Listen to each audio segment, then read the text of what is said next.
ये सत्य घटना कबीर परमेश्वर जी द्वारा बांधवगढ़ के श्री धर्मदास जी के साथ की गई लीला पर आधारित है। श्री धर्मदास जी का जन्म 1395 विक्रमी संवत 1452 को कार्तिक पूर्णिमा के दिन छत्तीसगढ़ के बांधवगढ़ नगर में हुआ। हिंदू धर्म के एक वैश्य कुल में जन्मे धनी धर्मदास जी के बारे में बताया जाता है कि वो इतने धनी थे कि जब कभी बांधवगढ़ पर प्राकृतिक आपदा जैसे अकाल गिरना, बाढ़ आदि आती थी तो वहां के नवाब धर्मदास जी के पूर्वजों से वित्तीय सहायता प्राप्त करते थे। आदरणीय धर्मदास जी इतने धनवान होने के बावजूद भी उनकी बचपन से ही भगवान में अपार श्रद्धा थी, जिसके लिए वो हिंदू धर्म में प्रचलित सभी पूजा भी करते थे और श्री रूपदास जी नाम के एक वैष्णव संत से दीक्षा भी ले रखी थी। अपने गुरुदेव के बताए अनुसार वो नित्य गीता जी का पाठ करते, शालिग्राम की पूजा करते, एकादशी का व्रत करते और श्राद्ध इत्यादि भी करते थे। जब धर्मदास जी वृद्धावस्था की दहलीज पर आ गए तो उन्होंने अपनी पत्नी से तीर्थों की यात्रा करने की बात कही। आमिनी। जी स्वामी। गुरुदेव ने कहा है कि मुक्ति पाने के लिए 68 तीर्थों की यात्रा जरूर करनी चाहिए, इसलिए मैं कल तीर्थ यात्रा पर निकल रहा हूँ। मेरे जाने की तैयारी कर देना, यात्रा के लिए जरूरी सामान बांध देना। ठीक है स्वामी। आमिनी, तुम अपना ख्याल रखना। जी, आप भी अपना ध्यान रखना।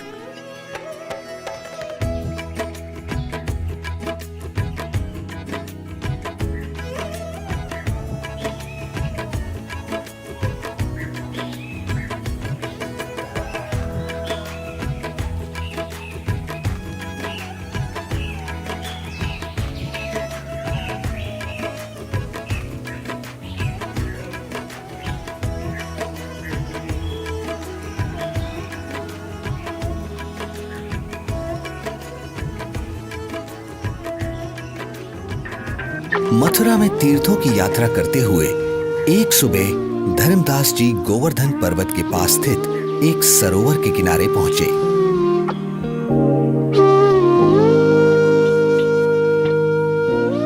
वैसे तो सरोवर का पानी बहुत ही गंदा था, फिर भी वे सरोवर में उतर जाते हैं क्योंकि कहा जाता था कि उसमें नहाने से स्वर्ग मिलता है। इसलिए धर्मदास जी ने उसमें स्नान किया और फिर अपने ठाकुर जी की पूजा करने लगे। तभी वहां सर्वसृष्टि रचनहार कबीर देव जी काशी शहर से आकर प्रकट होते हैं और एक मुसलमान जिंदा महात्मा का रूप बनाकर धर्मदास जी से थोड़ी ही दूरी पर आकर बैठ जाते हैं। अब धर्मदास जी पवित्र गीता जी को खोलकर उसका ऊंचे स्वर में पाठ करने लगते हैं। बहुनी में व्यतीतानि जन्मानि तव च अर्जुन तानि अहम वेद सर्वाणि न त्वम वेद परंतप। श्री भगवान बोले, हे परंतप अर्जुन, मेरे और तेरे बहुत से जन्म हो चुके हैं, उन सबको तू नहीं जानता, मैं जानता हूँ।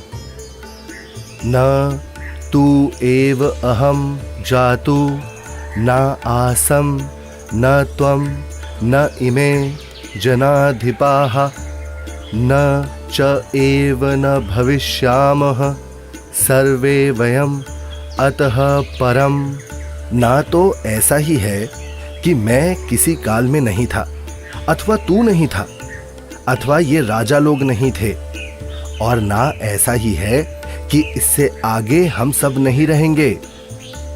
वैसे तो धर्मदास जी गीता जी के केवल एक अध्याय का ही नित्य पाठ किया करते थे, किंतु आज एक मुसलमान जिंदा महात्मा को हिंदू धर्म की साधना में रुचि लेता देख और अधिक पाठ करते हैं। कुछ देर बाद जब धर्मदास जी गीता जी को बंद कर माथे पर लगाकर रखने लगते हैं, तब हे महात्मा जी, आपका ज्ञान तो बहुत ही अच्छा है। आप कौन हैं? पहले तो आपको यहाँ कभी नहीं देखा। हे भक्त, मेरा नाम धर्मदास है। मैं बांधवगढ़ का रहने वाला हूँ। मेरा जन्म वैश्य कुल में हुआ है और हम इतने शुद्ध हैं कि किसी शूद्र को अपने निकट तक नहीं आने देते, कोई जीव हिंसा नहीं करते। जीव हिंसा करना पाप है, पापी पार नहीं होता। हे महात्मा जी, फिर तो मैं बहुत ही सौभाग्यशाली हूँ जो मुझे आप जैसे महापुरुष मिले। अब धर्मदास जी कबीर परमेश्वर जी को अपनी पूजा साधना से जुड़ी हुई काफी सारी बातें बताते हैं। कबीर परमेश्वर यानी जिंदा महात्मा धर्मदास जी से पूछते हैं, हे संत जी, मैं परमात्मा के लिए भटक रहा हूँ। आपका ज्ञान सुनकर मैं गदगद हो गया। मैं आपसे नाम दीक्षा लेना चाहता हूँ। ये सुनकर धर्मदास जी मन ही मन काफी प्रसन्न होते हैं और कहते हैं, मेरे गुरु श्री रूपदास जी हैं, वही तुम्हें नाम दीक्षा दे सकते हैं। हाँ, मैं तुम्हें दीक्षा तो नहीं दे सकता, लेकिन अपने गुरुदेव के उपदेश सुना जरूर सकता हूँ। आपको ये जरूर सुनने चाहिए। हाँ हाँ, क्यों नहीं, लेकिन मेरे मन में कुछ शंका भी है महात्मा जी। शंका? जी। कैसी शंका जिंदा? पूछिए पूछिए। हे महात्मा जी, मैं जानना चाहता हूँ कि मुझे कौन सी साधना करनी चाहिए जिससे मैं खुदा को पा सकूं। अगर तुम्हें वास्तव में सच्चे अजर अमर परमात्मा की प्राप्ति करनी है तो सुनो, सबसे बड़ा महापाप होता है जीव हिंसा करना। मांसाहारी और जीव हिंसा करने वाला व्यक्ति कभी भी मोक्ष प्राप्त नहीं कर सकता। ठीक है स्वामी, मैं जीव हिंसा नहीं करूंगा। मेरे गुरुदेव श्री रूपदास श्री राम जी और श्री कृष्ण जी का नाम देते हैं, इसीलिए तुम्हें भी हरे राम हरे कृष्ण का जाप करना होगा। 68 तीर्थ करने होंगे और इसके अलावा एकादशी का व्रत, शालीग्राम पूजा यानी मूर्ति पूजा, श्राद्ध करना आदि कर्मकांड करना भी अनिवार्य है। ऐसे मुक्ति मिलती है। धर्मदास जी एक ज्ञानी की तरह कबीर प्रभु को बातें बता रहे हैं और दूसरी तरफ कबीर परमात्मा एक अनभिज्ञ श्रद्धालु की तरह अपने हाथों को जोड़े हुए धर्मदास जी की सब बातें सुनते हैं और बड़े ही विनम्र भाव से बोलते हैं, हे स्वामी, मैं कुछ और शंका समाधान चाहता हूँ, अगर आपकी आज्ञा हो तो। हाँ हाँ, क्यों नहीं, अवश्य पूछिए।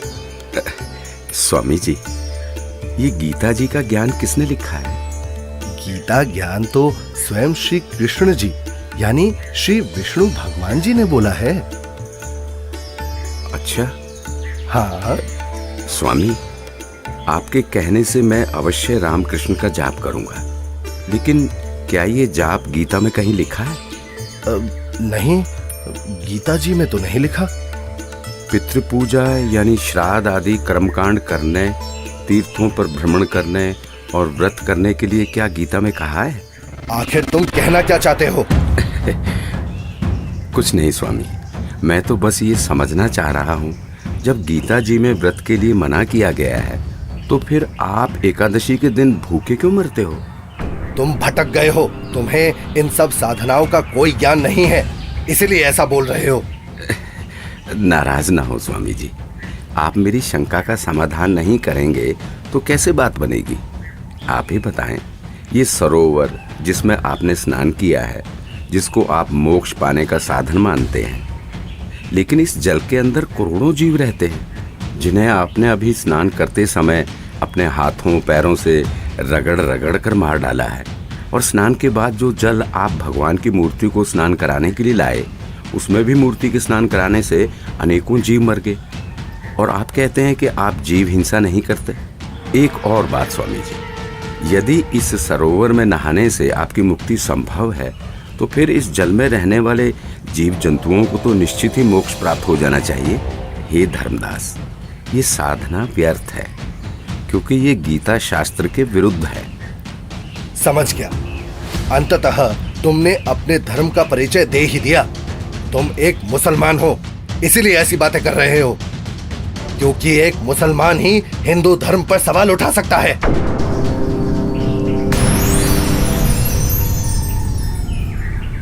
अरे,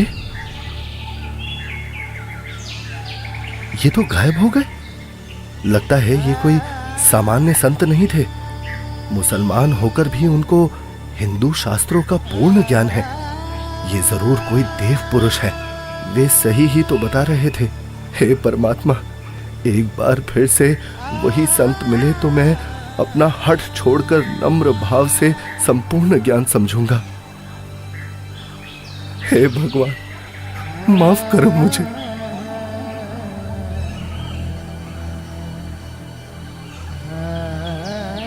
वास्तव में गीता जी में कहीं भी हरे राम हरे कृष्ण मंत्र नहीं लिखा है, अपितु पितर पूजा, भूत पूजा, देवताओं की पूजा गीता अध्याय 9 श्लोक 25 में व्यर्थ कहा है।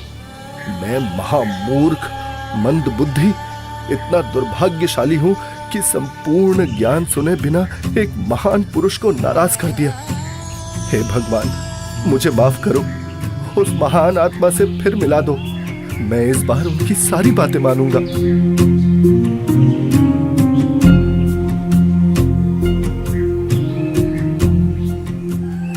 आज धर्मदास जी का मन किसी भी कर्म कांड में नहीं लग रहा था।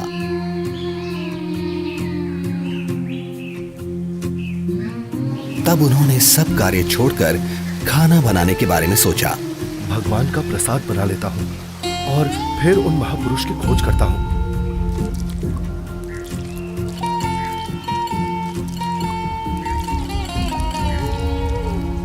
हे भगवान, ये क्या अनर्थ हो गया? इस लकड़ी में तो हजारों चींटियां अंडों सहित मर गई होंगी। हे भगवान, आज जैसा अनर्थ तो कभी नहीं हुआ। बहुत बड़ा पाप कर दिया मैंने। मैं इस पाप से बने हुए भोजन को कदापि नहीं खा सकता। एक काम करता हूँ, इस भोजन को लेकर किसी साधु संत को खिला देता हूँ और स्वयं आज निराहार रहता हूँ, जिससे मैं पाप मुक्त हो जाऊंगा।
संत जी कुछ बोल रहे हैं, इनके बीच में बोलना ठीक नहीं है।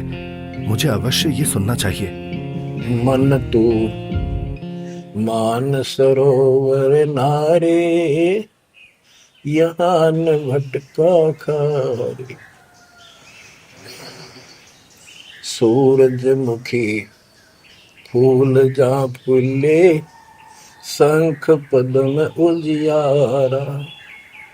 गंगा यमुना मद सरस्वती, वहाँ त्रिवेणी की धारा। मन तू मान सरोवर नारे, यहाँ न भटका खारे। जहाँ कमोदनी चंद्रगता है, कमल कमल मद तूरा।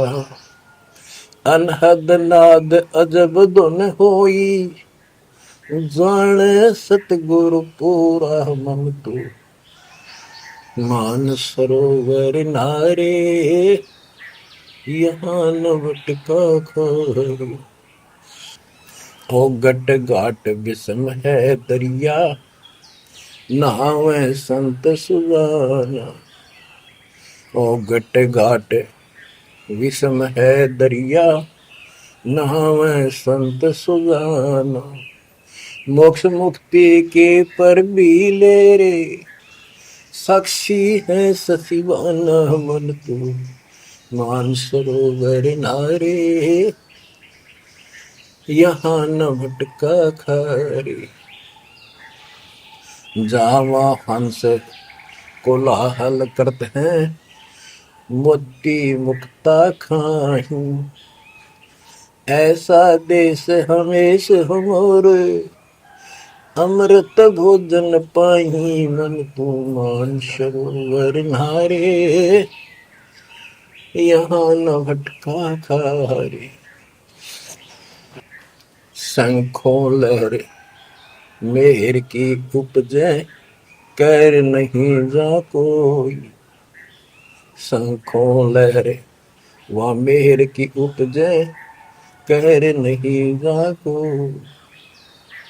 दास गरीब अचल अविनाशी, सुख का सागर सोई मन तो मान सरोवर नारे, यहाँ न भटका खारे मन तो मान सरोवर नारे, यहाँ न भटका खारे।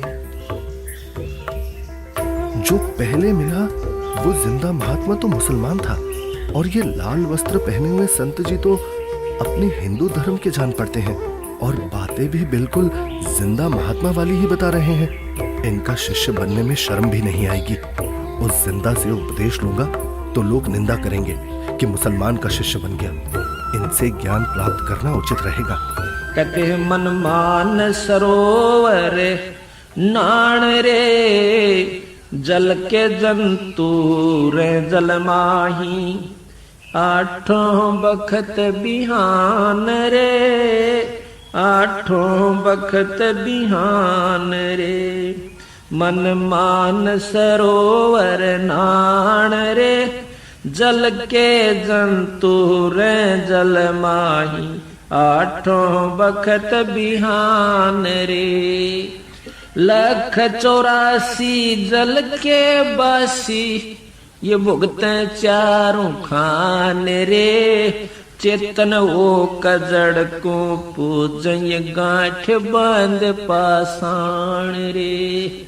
भाई मरकट कहाँ चंदन के लेपे, क्या गंग नवाए सवान रे।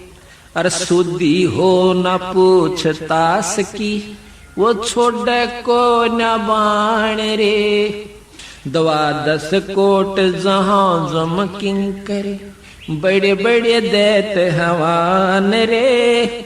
धर्म राय की दरगाह माही, और खेचा ताण रे। फिर ओरी खेचा ताण रे। मैं जो साधना कर रहा हूँ उससे यमदूतों द्वारा दिए जाने वाले कष्ट नहीं टलते। इसका मतलब ये सब साधना तो व्यर्थ है। हे महात्मा जी, कृपया भोजन ग्रहण करें। रख दे धर्मदास, बहुत भूख लगी है। इन्हें कैसे मालूम कि मेरा नाम धर्मदास है? मैं भंडारा करता रहता हूँ, शायद इसीलिए ये मुझे जानते हैं।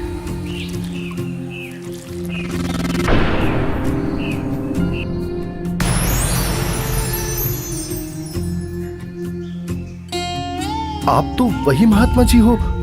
हत्यारे, कल तू क्या कह रहा था कि जो जीव हिंसा करते हैं वो कभी मोक्ष को प्राप्त नहीं कर सकते। अरे तू तो कसाई से भी बुरा निकला। हे प्रभु, मुझ अज्ञानी को क्षमा करो। मैं कहीं का नहीं रहा जिसका कोई लाभ नहीं, और शास्त्र अनुकूल साधना किससे मिले ये आप ही बता सकते हैं। मैं आपसे पूर्ण आध्यात्मिक ज्ञान सुनने का इच्छुक हूँ। कृपया मुझ अज्ञानी पर दया करके मुझ पापी को वो तत्व ज्ञान सुनाए भगवत, जिससे मेरा मोक्ष हो सके। ठीक है धर्मदास, अब सुनो। आप एकादशी का व्रत करते हो, जबकि श्रीमद् भगवद गीता अध्याय 6 श्लोक 16 में पढ़ा है कि हे अर्जुन, ये योग यानी भक्ति ना तो अधिक खाने वाले की और ना बिल्कुल ना खाने वाले अर्थात व्रत रखने वाले की, ना अधिक सोने वाले की तथा ना अधिक जागने वाले की सफल होती। इस श्लोक में व्रत रखना पूर्ण रूप से मना है धर्मदास। फिर देख अपनी गीता खोलकर। यहाँ परमेश्वर कबीर देव जी जिंदा रूप में धर्मदास जी को सृष्टि रचना सुनाते हैं और तीनों देवताओं की स्थिति से अवगत कराते हैं कि हे धर्मदास, अभी तक आप जिन भगवानों की यानी ब्रह्मा विष्णु महेश की भक्ति कर रहे थे, वो तो पृथ्वी, स्वर्ग और पाताल केवल इन तीनों लोकों में प्रधान है। रजगुण ब्रह्मा है, सतगुण विष्णु और तम गुण शिव जी ये मोक्ष नहीं कर सकते। आप जो भक्ति कर रहे हैं उससे कोई लाभ नहीं होगा। धर्मदास, केवल शास्त्र अनुकूल भक्ति करो। हे महात्मा, आप ये क्या कह रहे हैं? ब्रह्मा विष्णु महेश की भक्ति करने से कोई लाभ नहीं होगा? हम उनको कैसे छोड़ सकते हैं? धर्मदास, मैं इन देवताओं को छोड़ने की नहीं कह रहा, बल्कि आपको ये समझा रहा हूं कि जो पवित्र गीता जी और पवित्र वेद बता रहे हैं वैसे साधना करने से ही मोक्ष संभव है। हे जिंदा, भगवान विष्णु अखिल ब्रह्मांड के स्वामी हैं और आप उनको केवल 3 लोक के स्वामी बता रहे हैं। यदि फिर से आपने श्री विष्णु को अपमानित किया तो उचित नहीं होगा। मूर्ख के समझावते ज्ञान गाठी का जाए, कोयला होत न उजला, भावे 100 मन साबुन लाए। ये मैंने क्या कर दिया? मैंने उन महात्मा को फिर से नाराज कर दिया। मेरी बुद्धि भ्रष्ट हो गई है। जो मैंने सच्चे परमात्मा को नहीं पहचाना, उन्हें अपने जैसा मनुष्य मान लिया। हे भगवान, मुझे क्षमा करो। अब जिस पूजा को मैं कर रहा हूं वो कर नहीं सकता और आपकी बात मैंने सुनी नहीं। हे भगवान, मुझे सत्मार्ग दिखाओ, नहीं तो मैं आत्मघात कर लूंगा। मुझे परमात्मा की सच्ची भक्ति चाहिए। अब परमात्मा के अंतर्ध्यान हो जाने से व्याकुल धर्मदास जी अपने आप को कोसते हुए तीर्थ यात्रा को बीच में ही छोड़कर घर को चल पड़ते हैं। रास्ते में धर्मदास जी एक बगीचे में विश्राम करने के लिए रुकते हैं, जहां अक्सर सभी तीर्थयात्री विश्राम के लिए रुका करते हैं। जहां धर्मदास जी चिंतन करते हैं कि पूर्ण परमात्मा की साधना तो मेरे को मिली नहीं और पहले वाली साधना मैं नहीं करूं तो कहीं मैं पाप का भागी ना बन जाऊं। इसलिए धर्मदास जी मूर्ति निकालकर वापस उन्हीं की पूजा करने लगते हैं। तभी दयालु परमात्मा कबीर देव जी पहले की तरह संत रूप बनाकर वहां प्रकट हो जाते हैं, जिन्हें देख धर्मदास की खुशी का ठिकाना ही नहीं रहता। हे परमात्मा, हे मेरे मालिक, बहुत दया करी दाता, मुझ पापी को माफ करे प्रभु। बैठो प्रभु, मैं आपके खाने के लिए कुछ लाता हूँ। नहीं धर्मदास, अभी इच्छा नहीं है। हे भगवान, यदि आप नहीं खाएंगे तो मेरी आत्मा को कष्ट होगा। ठीक है धर्मदास, जो तेरी इच्छा है ले आ खाने के लिए।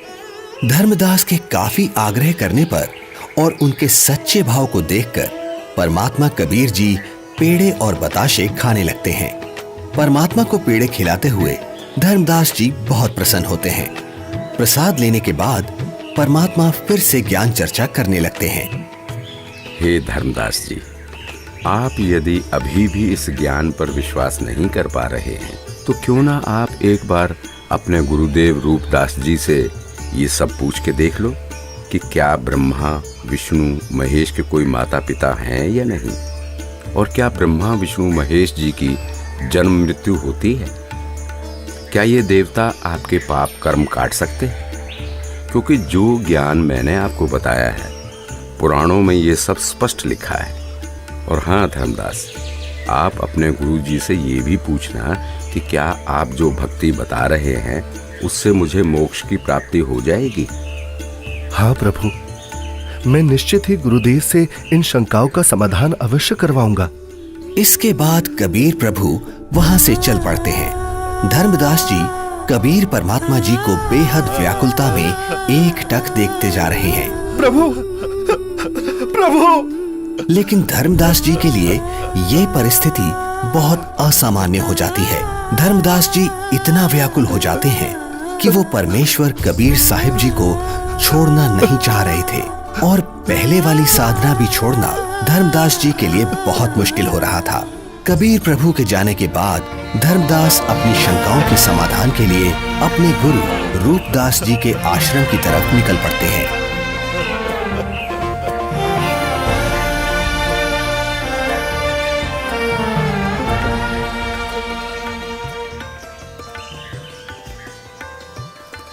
प्रणाम गुरुदेव। आशीर्वाद है भक्त। आओ बैठो। क्या बात है धर्मदास, बहुत व्याकुल दिख रहे हो। और आप तो तीर्थ यात्रा पर गए थे ना? गुरुदेव, मेरे मन में कुछ शंका है, कृपया उनका समाधान कीजिए। कहो धर्मदास, क्या शंका है आपकी? हे गुरुदेव, सृष्टि का रचयिता कौन है? क्या भगवान विष्णु से ऊपर भी कोई प्रभु है? वो कहाँ रहता है? उसका क्या नाम है? उसकी पूजा की विधि क्या है? और गुरुदेव, क्या आपने जो भक्ति साधना मुझे बताई है, क्या उससे मेरा मोक्ष हो जाएगा? हे धर्मदास, आज तुम ये क्या बोल रहे हो? ऐसा ज्ञान तुम्हें किसने सिखा दिया? तुम लक्ष्मी नारायण की भक्ति करो, ठाकुर जी की सेवा करो और राम कृष्ण जी का जाप करते हुए प्रतिमा पूजा करो, जिससे तुम्हारी मुक्ति हो जाएगी। तुम यात्रा पर जाओ, जगन्नाथ के दर्शन करो, गोमती, गोदावरी इन नदियों में स्नान करो, काशी जाओ, तीर्थ नहाओ, उससे ज्यादा पुण्य होता है और स्वर्ग की प्राप्ति होती है बच्चा। भगवान तो निराकार है, वो ज्योत स्वरूपी निरंजन है जो शून्य में रहता है। हे गुरुदेव, यहां मैं एक बात पूछना चाहूंगा, आप क्रोधित ना होना गुरुवर। हे गुरुदेव, जो ज्योत निरंजन आप बता रहे हैं, वो तो प्रतिदिन 1 लाख मानव खाता है और 1.25 लाख उत्पन्न करता है।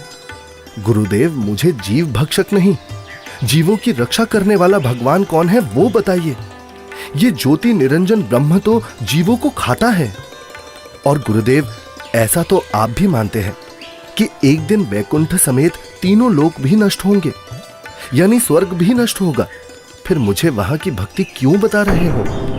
गुरुदेव, मुझे उस अविनाशी स्थान के बारे में बताओ जिसका जिक्र गीता अध्याय 18 श्लोक 62 में किया है कि हे अर्जुन, तू सर्वभाव से उस परमेश्वर की शरण में जा, उसकी कृपा से ही तू परम शांति को और सनातन परम धाम शाश्वतम स्थानम अविनाशी लोक को प्राप्त होगा। इस प्रकार धर्मदास जी जिंदा बाबा रूप में मिले परमेश्वर कबीर जी से सुनी सृष्टि रचना के आधार पर काफी तर्क रखते हैं, जिसके पश्चात गुरु रूपदास जी कहते हैं, बेटा धर्मदास, जो ज्ञान मेरे पास था वो सब मैंने आपको बता दिया है। इससे आगे का मुझे कोई ज्ञान नहीं है। जो महात्मा आपको मिले हैं वो अवश्य ही कोई पहुंचे हुए महापुरुष हैं। हे गुरुदेव, मुझसे कोई गलती हुई हो तो माफ करना, किंतु जिसने मुझे ये तत्व ज्ञान बताया है, अब मैं उन्हीं के चरणों में जाऊंगा। आज के बाद वही मेरे सद्गुरु होंगे। ठीक है धर्मदास, आप उनको अपना सद्गुरु बनाओ और उनके अनुसार बताई साधना कर लो। इसके बाद धर्मदास जी गुरु रूपदास जी को प्रणाम करके वहां से अपने घर की तरफ निकल पड़ते हैं।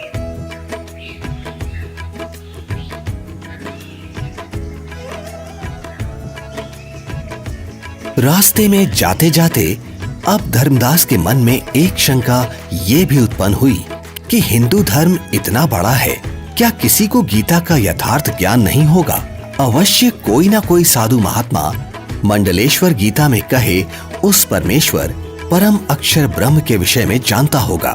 इसके बाद धर्मदास कई प्रसिद्ध हिंदू संतों से मिलते हैं। सबको पहले 1 रुपया दान देते हैं ताकि संत मेरे को अपने दिल की बात गुप्त रहस्य बताएगा, क्योंकि जो भक्त अधिक दक्षिणा देता था तो संत उससे अधिक स्नेह से बात करते थे।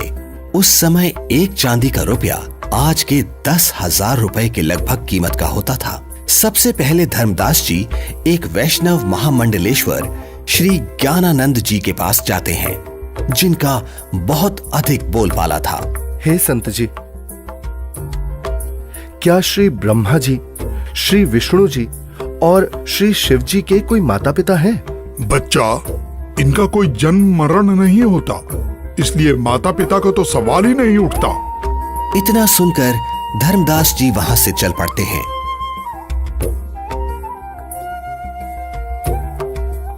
जहां कुछ दूरी पर धर्मदास जी को एक बहुत बड़े विद्वान महात्मा का पता चलता है, जो कि काशी विद्यापीठ से पढ़कर आए हैं और वे शास्त्रों के पूर्ण विद्वान हैं। धर्मदास जी महात्मा के पास जाते हैं और दक्षिणा देकर पूछते हैं, महात्मा जी, गीता जी के अध्याय 18 श्लोक 62 में भगवान श्री कृष्ण ने अपने से अन्य किस परमेश्वर की शरण में जाने को कहा है? भगवान श्री कृष्ण अर्जुन को अपनी ही शरण में जाने को कहते हैं भक्त। श्री कृष्ण जी से ऊपर कोई भगवान नहीं है। इस प्रकार धर्मदास जी बहुत से संत महंत मंडलेश्वरों के पास जाते हैं और सभी से एक जैसे ही प्रश्न करते हैं, किंतु उत्तर किसी का संतोषजनक नहीं मिलता। कोई विष्णु जी को सर्वे सर्वा बताता है तो कोई शिव जी को करता धरता और कुछ तो परमात्मा को निराकार ही बताने वाले मिल जाते हैं। हे भगवान, जीवन नष्ट हो जाता यदि मैं इन संतों से इनके ज्ञान की परीक्षा ना लेता और ये परम संत ना मिलता। यह सोच धर्मदास जी जिंदा महात्मा रूप परमेश्वर को याद करते हुए घर की ओर चल पड़ते हैं।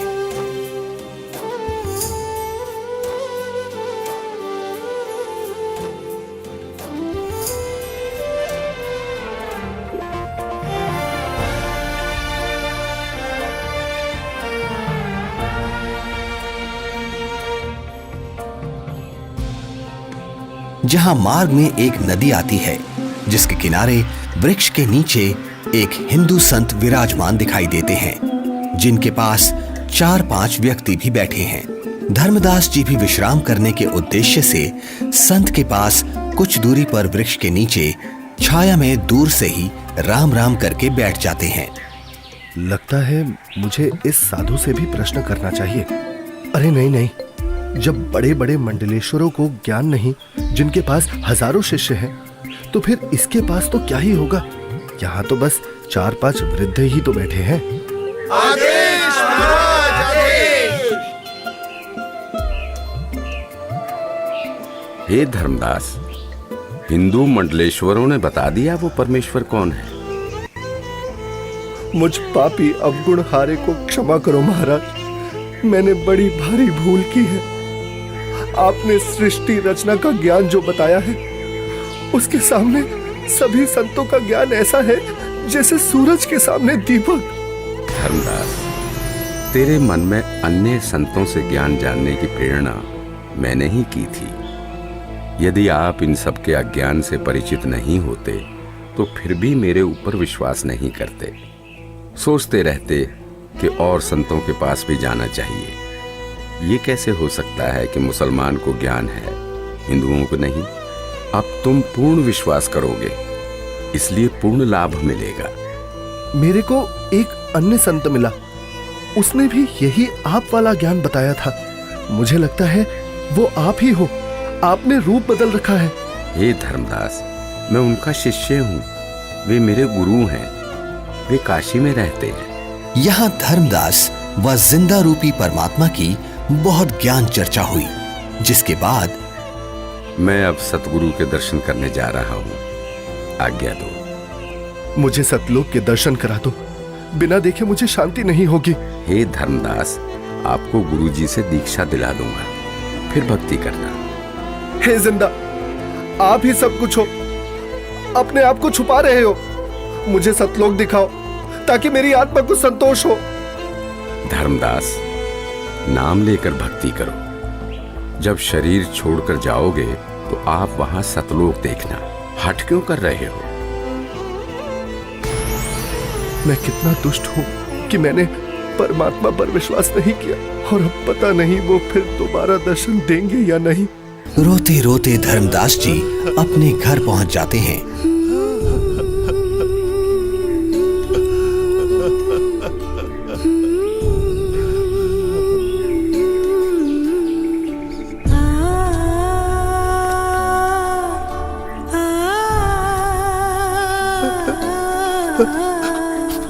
उनकी ऐसी हालत देख और यात्रा से जल्द ही वापस लौटने पर पत्नी आमनी देवी भी हैरान हो जाती है और बार बार धर्मदास जी से उनके रोने का कारण पूछती है। लेकिन धर्मदास जी उन्हें कुछ नहीं बता पाते, केवल रोते ही रहते हैं। फिर काफी देर बाद क्या हुआ स्वामी, क्या हुआ? कुछ तो बताइए, आखिर क्या हुआ आपके साथ? लगता है इनके पैसे किसी ने लूट लिए हैं। क्यों कच्चा मन कर रहे हो जी? किसी ने यात्रा में आपका धन लूट लिया तो कोई बात नहीं, आपके पास धन की कमी थोड़ी है, और ले जाना, भगवान ने बहुत दे रखा है। आमिनी, यदि रुपए पैसे वाला धन लुट गया होता तो मैं और ले जाता। मेरा तो ऐसा धन लुट गया है आमिनी, जो शायद अब मुझे कभी ना मिले, और वो मैंने अपने हाथों अपनी मूर्खता से गंवाया है। धर्मदास जी जिंदा महात्मा से हुई सर्व ज्ञान चर्चा और उनसे सुनी सृष्टि रचना आमनी देवी को सुनाते हैं। आपने भगवान को क्यों नहीं पहचाना स्वामी? ये क्या किया आपने? बनिया होते हुए भी आप ये सौदा कैसे चूक गए? इसी बात का तो दुख है आमिनी, जीवन में पहली बार मुझसे इतनी भारी भूल हुई है। तावालीन बहे निर्बानी, मगन रूप साहेब सैलानी, तावा रोवत धर्मनि नागर, कहाँ गए मेरे सुख के सागर। अधिक वियोग हुआ हमसे ती, जैसे निर्धन की लुट जा खेती। कल्प करे और मन में रोवे, दसों दिशा को वो मग रोवे। अधिक वियोग हुआ हमसे ती, जैसे निर्धन की लुट जा खेती। कल्प करे और मन में रोवे, दसों दिशा को वो मग रोवे। हम जाने तुम देह स्वरूपा, हमरी बुद्धि अंधगर कूपा। हम तो मानुष रूप तुम जाना, सुन सतगुरु का किया पियाना। बेग मिलो कर हूँ अपघाता, मैं ना जी हूँ सुनो विधाता। अगम ज्ञान कुछ मोहे सुनाया, मैं जी हूँ नहीं अवगत राया। बेग मिलो कर हूँ अपघाता, मैं ना जी हूँ सुनो विधाता। अगम ज्ञान कुछ मोहे सुनाया, मैं जी हूँ नहीं अवगत राया। तुम सतगुर अवगत अधिकारी, मैं नहीं जानी लीला थारी। तुम अवगत अविनाशी साईं, फिर बोको कब मिलो गोसाई। कमर कसी धर्मदास को पूरब पंथ पयाने, गरीबदास रोवत चले वो बांधो गुड़ अस्थाने। अब धर्मदास रोजाना अपने घर के आसपास, जंगलों में, नदियों के पास, नगरों में और दूसरी अलग अलग जगह पर काफी सारे धर्मगुरु, संत, महंत, मंडलेश्वर, आचार्य, शंकराचार्य के पास जा जाकर परमात्मा को ढूंढने लगे। कहीं वेश बदल कर बैठे हों, इसलिए प्रश्न भी करते कि श्री ब्रह्मा जी, श्री विष्णु जी, श्री शिव जी के माता पिता कौन है, वो परमात्मा कौन है। परंतु उत्तर ठीक नहीं होता था। तो स्पष्ट था ये साधु संत परमात्मा जिंदा नहीं है। 6 महीने तक जिंदा बाबा नहीं मिले। तब एक दिन, हे स्वामी, आप ऐसे मत रोइए, भला रोने से कोई समाधान थोड़ी ना होगा। कुछ याद कीजिए स्वामी, उन्होंने कुछ तो बताया होगा कि वो किस प्रकार मिलते हैं, कहाँ मिलते हैं। हाँ, याद आया आमिनी, उन्होंने ज्ञान चर्चा करते समय बताया था। जहाँ कहीं भी धर्म भंडारे चल रहे होते हैं, मैं वहाँ जरूर उपस्थित होता हूँ और अपनी प्यारी आत्माओं को ज्ञान समझाता हूँ। धर्मदास, क्या धर्म भंडारा? फिर तो स्वामी क्यों ना हम धर्म भंडारा ही करवा दें। हाँ, यही सही है। 3 दिन का धर्म भंडारा करते हैं।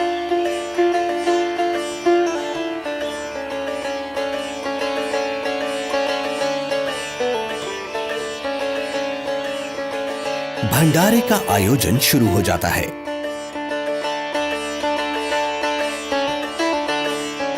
दूर दूर से साधु महात्मा भंडारे में आने लगते हैं।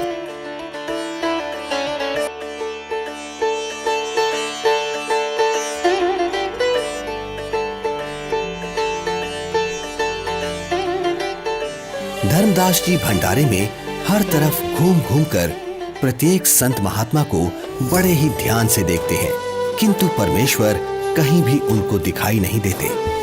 2 दिन बीत जाते हैं। धर्मदास जी बहुत मायूस हो जाते हैं और एकटक रास्ते को ही निहार रहे हैं। आज वो मन ही मन संकल्प कर लेते हैं कि प्रभु, आप मुझे अपराधी को दर्शन नहीं दे रहे। हे परमात्मा, आज अगर आप नहीं मिले तो मैं आत्मघात कर लूंगा। तभी अचानक धर्मदास जी की नजर कुछ ही दूरी पर एक कदम के वृक्ष के नीचे जाती है, जहां वही पूर्ण परमात्मा कबीर परमेश्वर जी उसी जिंदा महात्मा के रूप में विराजमान होते हैं, जिन्हें देखकर तो धर्मदास जी की खुशी का ठिकाना ही नहीं है। धर्मदास परमात्मा की तरफ इस प्रकार दौड़ते हैं जैसे भूखे को भोजन और प्यासे को पानी मिल जाता है। हे परमात्मा, हे भगवान, अब मैं आपको कहीं जाने नहीं दूंगा। मेरी भूल क्षमा करो प्रभु। मैं बस आपकी ही भक्ति करना चाहता हूँ। मैं भविष्य में कोई गलती नहीं करूंगा। हे दीनदयाल, मुझे अज्ञानी को माफ कर दो। मैंने अज्ञानतावश आपको बहुत कटु वचन बोले। मुझे माफ करो परवरदिगार, मुझे माफ करो। जब धर्मदास जी ने अपनी गलती की क्षमा मांगी और कभी ऐसी गलती ना करने का बार बार वचन दिया, तब परमात्मा धर्मदास जी के घर गए।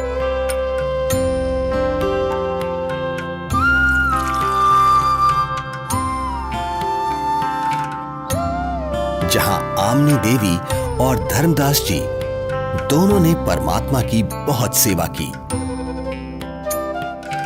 और उनसे नाम दीक्षा ली।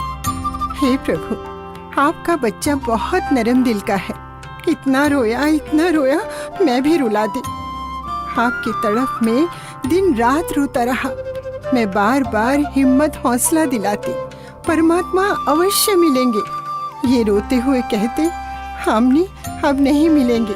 मैंने उनको बहुत बार परेशान किया अपनी मूर्खता व अज्ञान के कारण। फिर रोने लग जाते। आपने अपने दास को इतना कष्ट नहीं देना था। बेटी, जैसे लोहे का औजार बनाने के लिए गर्म किया जाता है, फिर उस पर चोट लगाई जाती है, तब वो काम बनता है। ठंडे लोहे पर चोट काम नहीं करती, इसलिए धर्मदास को 6 महीने गर्म करना पड़ा। ये काल का वकील बना था। अब जो मैं बताऊंगा ये सब मानेगा और काम का हो जाएगा, यानी मोक्ष प्राप्त करेगा। धर्मदास, आपको वो भगवान मिला है जिसको पाने के लिए राजाओं ने राज त्याग दिए, ऋषियों ने शरीर तक गला दिए। इसलिए अब खूब भक्ति करो ताकि आप हमेशा हमेशा के लिए सतलोक के निवासी बन सको, जहां आपको इतना सुख मिलेगा जो स्वर्ग क्या महास्वर्ग में भी नहीं है। सुंदर बाग, सदाबहार फलदार वृक्ष और दूधों की नदियां बहती हैं, जहां सुंदर नर और नारी रूप में हंस आत्माएं रहती हैं। वे कभी वृद्ध नहीं होते और वहां जाने के बाद कभी मृत्यु भी नहीं होती। धर्मदास, हे महाराज, नाराज ना होना। कृपया मुझे वो अमर लोक दिखाने की मेहर करे परवरदिगार, ताकि मेरा विश्वास दृढ़ हो। आप भक्ति करो। जब शरीर त्याग कर जाओगे तो सतलोक को ही प्राप्त करोगे। धर्मदास जी के अधिक आग्रह करने पर कबीर परमेश्वर जिंदा रूप में धर्मदास जी की आत्मा को निकालकर ऊपर सतलोक में ले जाते हैं। सतलोक, जहां दरबार के द्वार पर खड़े द्वारपाल को परमेश्वर ने कहा कि धर्मदास जी को परमात्मा के दर्शन कराओ। जिंदा रूप परमात्मा पीछे से अपने सिंहासन के पास चले गए, जिसके कुछ ही देर बाद देखते ही देखते वहां पर बहुत सारे हंस तथा हंसनी इकट्ठे होकर नाचते गाते हुए धर्मदास जी को परमेश्वर के सिंहासन के पास लेकर जाते हैं, जहां परम अक्षर ब्रह्म कबीर साहिब जी, जिनके एक रोम का प्रकाश करोड़ों सूर्य और करोड़ों चंद्रमा के प्रकाश से भी कई गुना अधिक था, वो एक बहुत ही सुंदर सिंहासन पर विराजमान है। जिंदा रूप में नीचे से गए परमात्मा तख्त पर विराजमान अपने ही दूसरे स्वरूप पर चंवर करने लगते हैं, जिसे देख धर्मदास जी सोचते हैं कि जिंदा महात्मा तो परमेश्वर का सेवक है। धर्मदास जी इतना सोच ही रहे थे कि कुछ ही देर में तख्त पर विराजमान परमात्मा खड़े हो जाते हैं और जिंदा महात्मा तख्त पर विराजमान हो जाते हैं तथा तेजोमय परमात्मा जिंदा महात्मा पर चंवर करने लगते हैं, जिसे देख धर्मदास जी हैरान हो जाते हैं कि तेजोमय परमात्मा जिंदा महात्मा पर चंवर क्यों कर रहे हैं। आखिर ये जिंदा महात्मा है कौन? इतने में तेजोमय शरीर वाले परमात्मा जिंदा महात्मा के शरीर में समा जाते हैं और चंवर अपने आप होने लगता है। धर्मदास, मैं ही संपूर्ण सृष्टि का रचयिता हूँ। मेरा ही नाम कबीर देव है।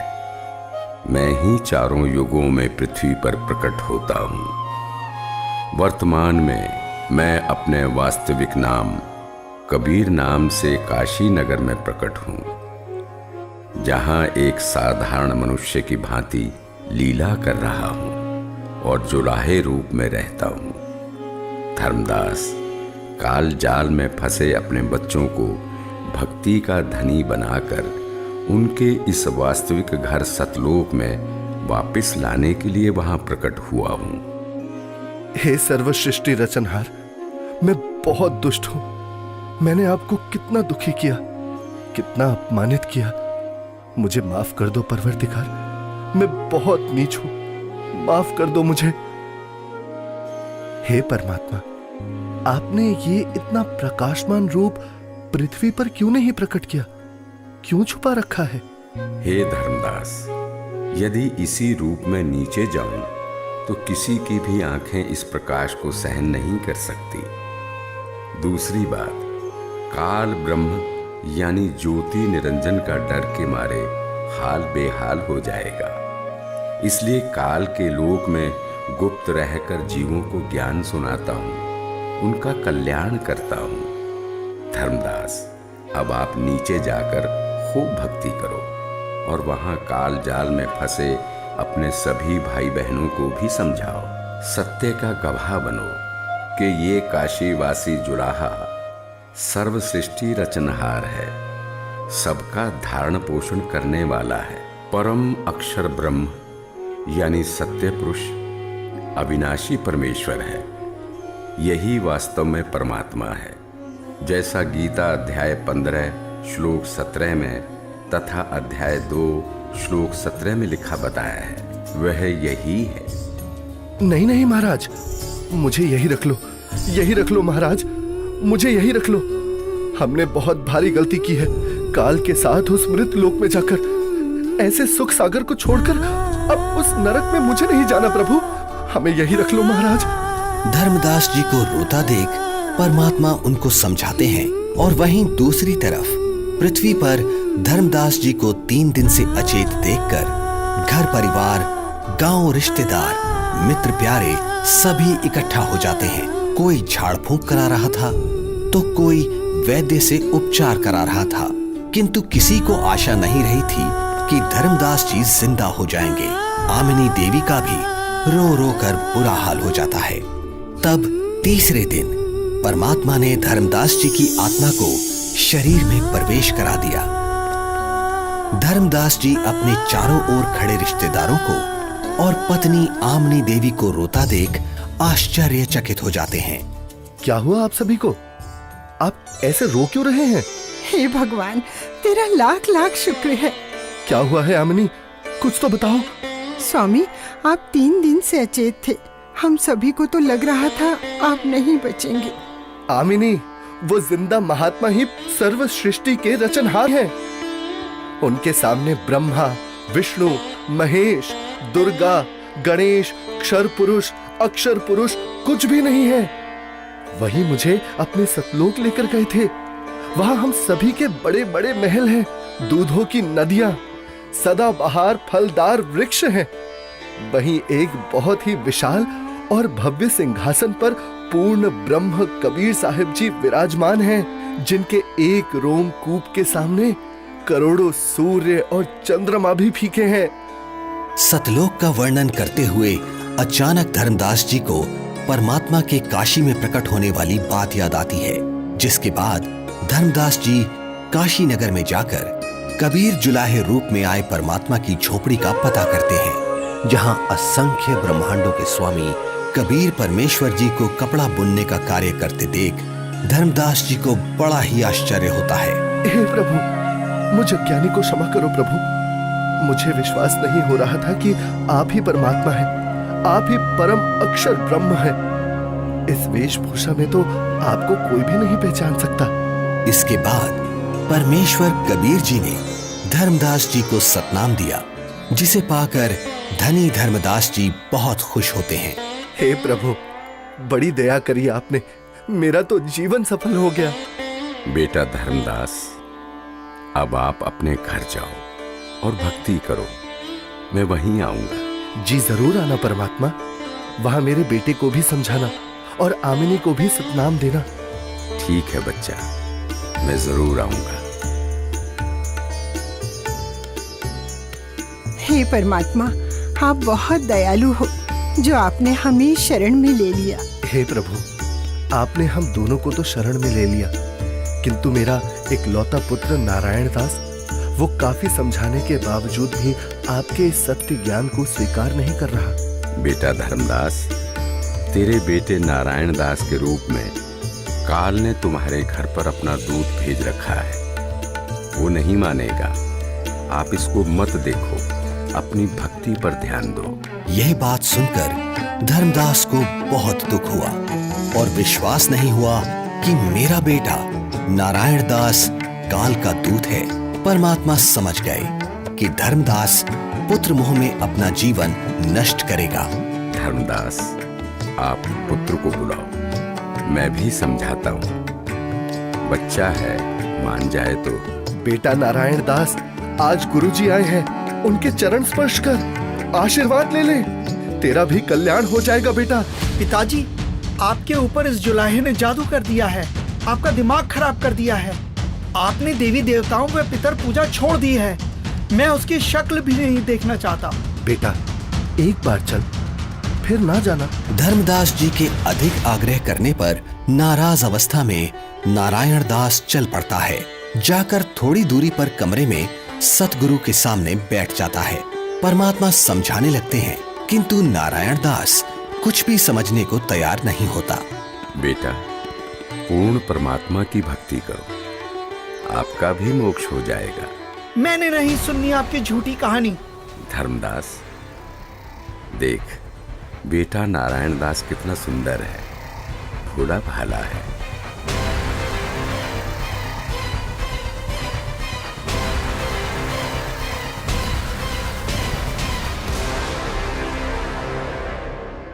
बेटा नारायण दास, आप जाओ, आपको जो ठीक लगे करो।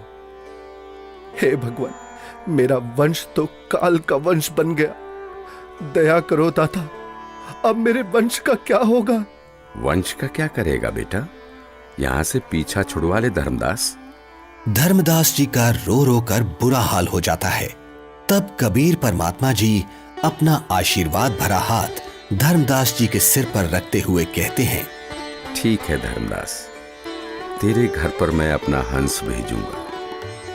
तू वंश की चिंता करता था धर्मदास, तेरा 42 पीढ़ी तक वंश चलेगा, तू चिंता मत कर। तुम्हारे घर पर एक पुत्र उत्पन्न होगा, उसका नाम चूड़ामणि रखना। इस उम्र में बच्चा? हे भगवान, ये कैसे संभव है?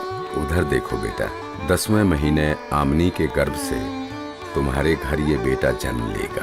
धर्मदास जी को कुछ विश्वास और कुछ अविश्वास होता है, किंतु परमेश्वर की दया से आमनी देवी के गर्भ से 10वें महीने एक बच्चा पैदा होता है, जिसका नाम चूड़ामणि रखा जाता है।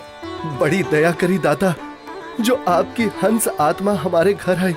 हे भगवान, दया करना कि मेरे वंशज आपकी भक्ति में ही लगे रहे। धर्मदास, ज्योति निरंजन अर्थात काल मेरे नाम से 12 पंथ चलाएगा और तेरे वंश वाले 6ठी पीढ़ी में जाकर मेरी बताई सत्य भक्ति को करना छोड़ देंगे। वो उन काल के चलाए नकली 12 पंथों में से जो 6ठा टकसारी पंथ होगा, उसकी साधना करना शुरू कर देंगे, जो काल में डुबोने वाली ही होगी। हे परमात्मा, दया करो अंतर्यामी, उनका उद्धार कैसे होगा? दया करो।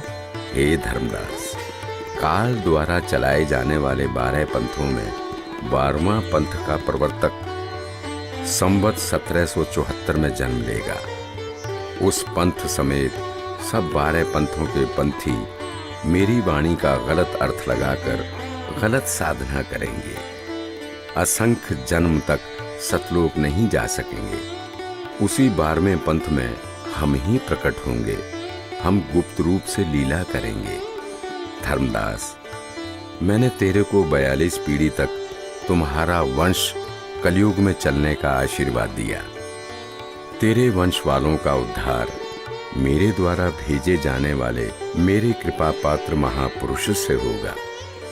जिस समय कलयुग 5505 वर्ष बीत जाएगा, तब वो महापुरुष मेरा भेजा हुआ आएगा। अर्थात उसे मुझे ही समझ, वो सारे संसार के प्राणियों का उद्धार करेगा। उस समय तेरे बिंद वाले यानी तेरी 42 पीढ़ी वाले हों या सारा संसार, जो भी उससे नाम दीक्षा लेगा उन सबकी मुक्ति हो जाएगी। मेरा आशीर्वाद है। आज वर्तमान में स्वयं कबीर परमात्मा के अवतार बंदी छोड़ सतगुरु रामपाल जी महाराज आए हुए हैं, जो कि सर्व समाज को सतभक्ति प्रदान कर रहे हैं, जिनसे नाम दीक्षा लेकर भक्ति करने से सर्व सुख व पूर्ण मोक्ष की प्राप्ति होती है। सत साहिब जी।